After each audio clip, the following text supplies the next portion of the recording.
All right, so in this video we're going to look at a couple of more tests that we can use for determining the behavior of an infinite series. And this one's called the direct comparison test. And um, so yeah, we've had these, a few tests so far where we have to have some conditions that apply. And there's going to be scenarios where those conditions won't apply. So we need to be able to do some other types of tests if we're going to determine the convergence or divergence here. And so on the screen here, you're just seeing comparison of series that are very similar, right? So like for example, in this first one, you've got a series that's pretty clearly geometric, and one over here, right, it's very similar, n over 2 to the n, right, versus 1 over 2 to the n, but this is not geometric, right? So we can't apply what we knew about geometric series to this one. Similar idea here, you've got a pretty clear p-series, whereas over here you've got one that's close to a p-series but not quite. And so in that case, we're going to be able to compare directly as the test states. So here's what we've got. If you've got that a subscript n is positive, greater than 0, but less than or equal to b subscript n, then you can compare according to one of these two cases. So if the series with b subscript n converges, then the series with a subscript n also converges. And so what you can kind of see here is that this sequence is greater than or on top of this sequence. And so if the series with this sequence converges, it's going to kind of push this one down and force it to converge. Alternatively, here in number 2, you've got that if the series with a subscript n diverges, right, what's going to happen, since it's less than b sub n, it's going to kind of push b subscript n up and force that series to diverge. Now I was using just my own words that I made up there by pushing another series down or up. That's not formal language, but that's kind of the idea. And so as an example, we've got we're going to determine the convergence or divergence of this series. And we can see that it's very close to being just 1 over 3 to the n, which is a geometric series. And we can determine what's happening with this one.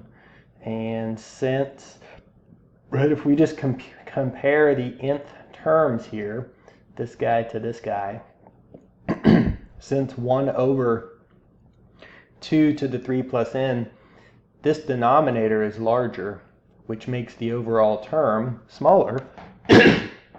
Right, when you divide by a larger number, you get a smaller number. And so by this direct comparison, we can say that this series must converge. And the reason is because we know this one converges, right? And since this nth term is above or on top of this one, when it converges, it's going to push down on this one, forcing it to converge. And that's kind of shown graphically here, right? If this guy is on top and it converges, then anything that lies below that must also converge. Okay, just kind of looking at it graphically, that's the idea of what must be happening.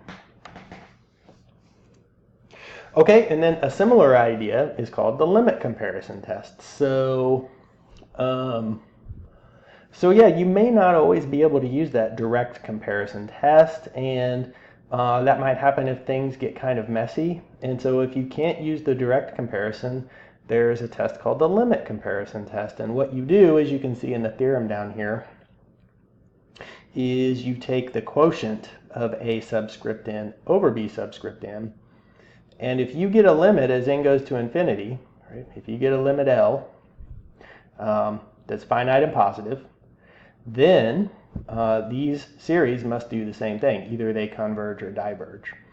So as an example, we're going to show this one diverges. And the way we're going to do is we're going to use the way we're going to do that is with the limit comparison test and we're going to take just 1 over n. Right? We're going to compare, use the limit comparison test. The harmonic series just 1 over n. Right? And so what we do is we take this nth term, divide by this nth term, then apply the limit as n goes to infinity. Right? So you've got 1 over a times n plus b all over 1 over n. Right? And so what you're going to do is you're going to multiply by the reciprocal, which is just n. It's going to give you this guy. And as n goes to infinity, you do get a limit there. It's 1 over a.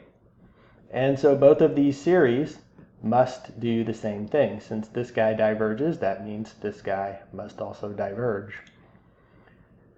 Okay, limit is greater than 0, and we use the limit comparison test there. So, so here's just kind of a quick picture of some series you might use in thinking about the limit comparison test. And notice what's happening is you're kind of ignoring all of the terms in the denominator here, except for the highest power of the variable. Right? So I just ignored the coefficient 3 in the other terms. Right? And I'm going to use limit comparison with 1 over n squared. We know what this one does. Here I ignored the 3 and the minus 2, compare with 1 over root n. We know what this one does. And same thing here. Right? And so this is just kind of the general thinking. When you get something like this that looks kind of messy, the limit comparison test might be a good idea.